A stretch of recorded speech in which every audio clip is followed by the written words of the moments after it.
Okay, thank you, Miss Nantini, for the great sharing. Based on your sharing, I can conclude that the government needs to stop the poverty tax since it is giving so much burden for the poor people, and this way can be used in another country. Am I right, Miss Nantini? Yes, you are right. Okay, thank you again, Miss Nandini, for the answer. Okay, without wasting any time, the next question is for our next panel, Miss Safura. Okay, Miss Safura, as a student, may you share with us what is the action that the students can do to help these people?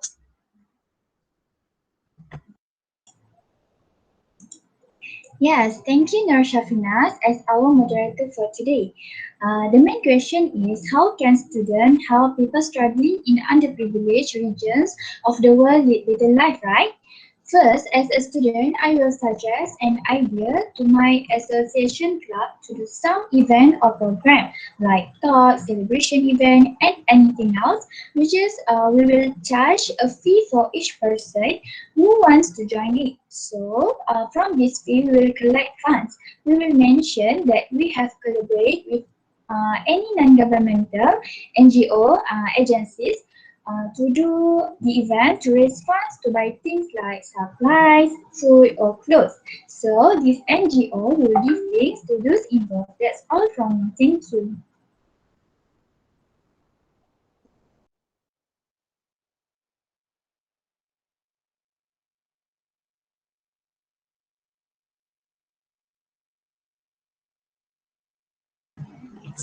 Okay, thank you, Miss Safura, for the sharing. That's very well for me because it is so much effort for the students to help these people since the students' life is quite busy, but you guys can manage your time very well in helping people.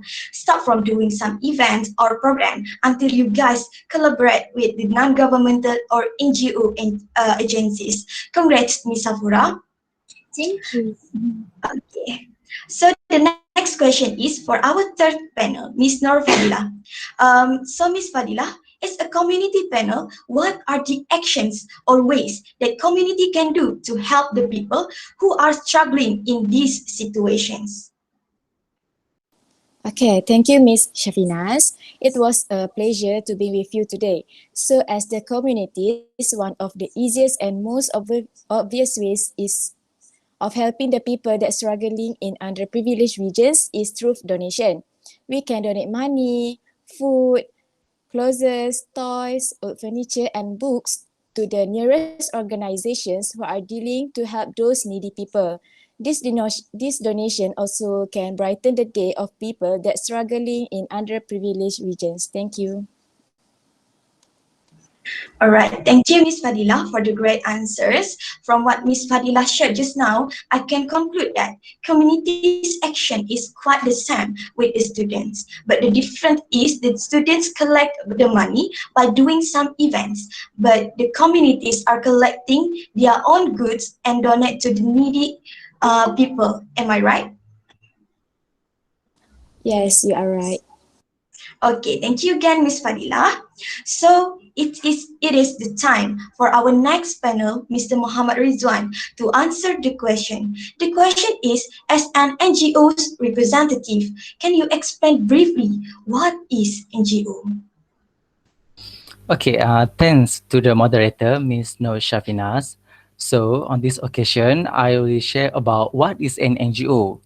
Okay, a non-governmental organization or NGO is an organization established to fight for a public interest and not an individual or commercial one.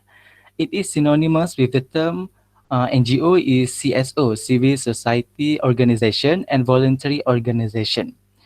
The establishment of NGOs may be triggered from the experience, interests, ideas, and strong fighting spirit of certain individuals or groups to act on a phenomenon they occur or desire in society.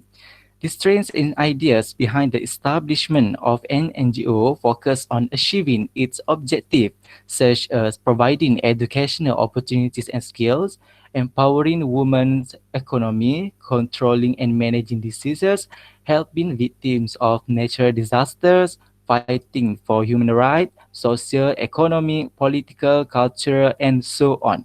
In general, NGOs can be divided into two types according to their main function, namely operational and advocacy. Thank you. Okay, thank you, Mr. Ridzuan, for the great sharing. Okay, from what Mr. Ridzuan shared just now, I can conclude that a non-governmental organization or NGO is a non-profit group that functions independently of any government. NGOs, sometimes called civil societies, are organized and on community, national and international levels to serve a social or political goal such as humanitarian causes or the environment. Is it right, Mr. Rizwan? Yes, that's right. All right, Mr. Rizwan, thank you for the response. Okay, for the next question, we back again to our government panel, Miss Nantini. Okay, Miss Nantini, as a government panel, may you share with us what is another way to help these people? Okay, sure. Another way to help the people, government must improve the management of water and other nature resources. Simply eating 3 meals a day and getting a healthy amount of calories and nutrition can go a long way to addressing the cycle of poverty. When a person doesn't have enough to eat, they lack the strength and energy to needed to work. Contaminated water can lead to debilitating illness. Most of the rural poor people depended on agriculture or other resources for their daily livelihood. Thank you. Okay, thank you, Miss Nantini, for the very clear explanation. Okay, from what Miss Nantini shared, I can conclude that the importance of improving the management of water and other natural resources. It is because the less water we consume per day, it can lead to the critical illness or might be death. So by improving the management of water and other natural resources, I think all of the audiences agree with Miss Nantini that this way can help the people who are struggling in underprivileged regions. Okay. It is the same as before. So our second question is for our student panel, Miss Safura. What is another way to help the needy people? Thank you again for our moderator. Okay, a student also can join military program in university. So, for example, in my university, which is University Pendidikan Sultan Idris, UPSI, the student can join like SUKSI, Palapis, Police Cadet, and many more. This program actually can help to train yourself to build mental and physical strength. After we graduate, we also can join an international program, an international volunteer program, which we often see organized by leading artists in our country who love to volunteer activities like Miss Nina, Faizal Tahir, Heliza Helmi, Hazwan Helmi, and many more. This opportunity is often obtained by those who are able to prepare mentally and physically. So we can join. That's all from me. Thank you. Okay, thank you, Ms. Safura, for the great sharing. I'm very sure that audiences will agree with me that the students is one of the important hero. Is what as Ms. Safura shared just now. The students can join the military program in university to train themselves to build mental physical strength, and after graduate, these students can join the international volunteer program. Am I right, Ms. Safura? Yes, absolutely. Sakura. Okay. Next, the second question for community panel, Ms. Nur Fadilah. Okay, may you share with us what else the ways that community can do to help these needy people? Thank you again, Miss Syafinaz. Okay, one of the better ways to help people that struggling in underprivileged regions is to give them a hand up rather than a handout. Giving them moral support, showing heartfelt humility and respect makes them feel makes them aware that someone really does care about them and trying to improve their condition. Thank you.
Okay, thank you, Miss Fadila, for the great sharing.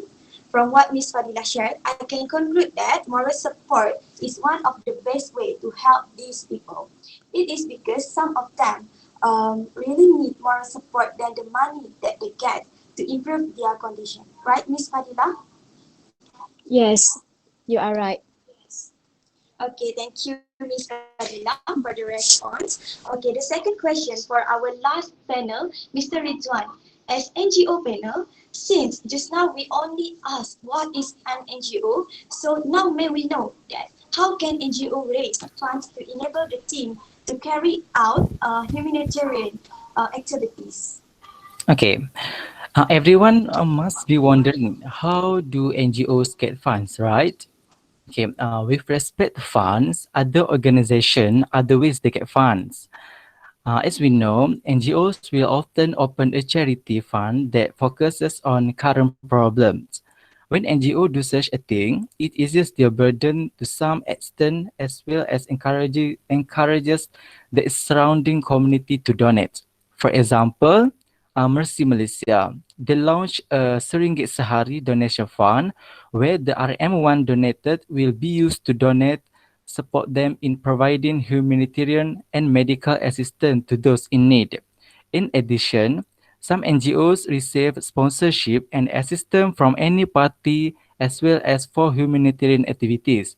With the sponsorship they get, it will help them a little in managing humanitarian matters.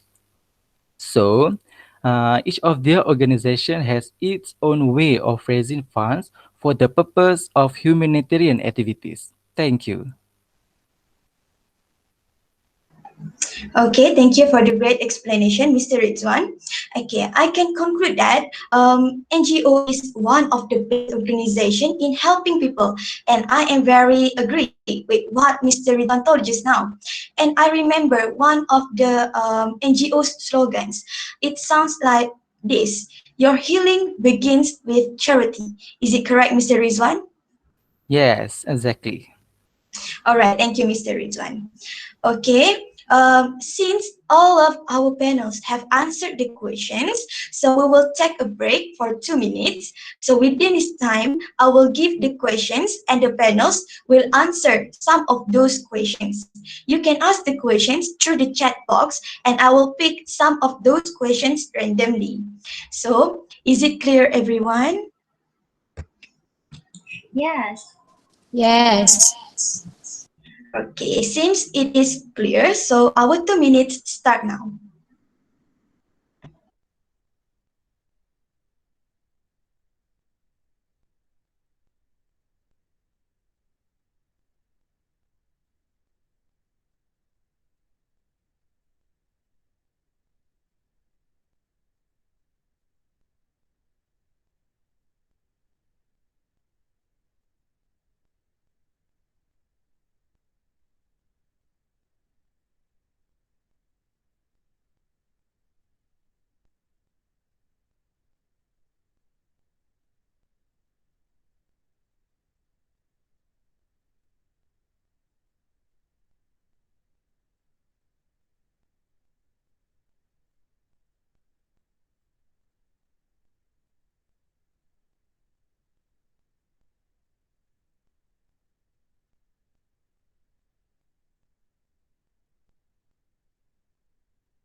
Okay, our 2 minutes has ended. So we will start our Q&A segment. Our first question is from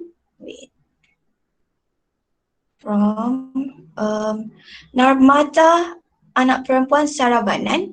Okay, as a government, what is the action can be taken in terms of education um, to help those struggling in underprivileged regions of the world lead better lives? So this question is clearly for our government panel, Miss Nantini. Okay, Miss Nantini, what is your answer? Okay, thank you for the question. In terms of education, as a government must increase access to education. According to the UNESCO, if all students in low-income country had just basic reading skills, can estimate 170 million people could escape extreme poverty if all adults complete their secondary education. We could out of the global poverty rate by more than half. Education develops skills and abilities, correct some of the imbalance that come of marginalization, and decrease both risk and vulnerability. Some of the key areas focus for making sure the education is truly for all involved, breaking down the barriers to education. Creating access in remote areas, supporting teachers in their work to deliver quality of education and make sure that education is available to all children in living fragile contexts. That's all from me. Thank you. Okay, thank you so much, Miss Nantini. For me, it is so clear, and I think that Miss Narmata also clear with answer. So we move to the next question. Okay, the next question is did social media also can be used to help people struggling in underprivileged regions? So I think it is addressed to our community panel, Miss Fadilah. Okay, thank you for the question. Social media has become one of the most used way to help the poor and needy people, and perhaps the easiest way as well. Through the use of social media and social networking sites like Facebook or Twitter, one can raise his or her voice and create awareness and get a helping hand. Through social media, we also can connect to various charity organizations or community centers involved in helping the needy people. We also can buy products online from websites that donate a portion of their proceeds to charity that helps the needy people. Thank you.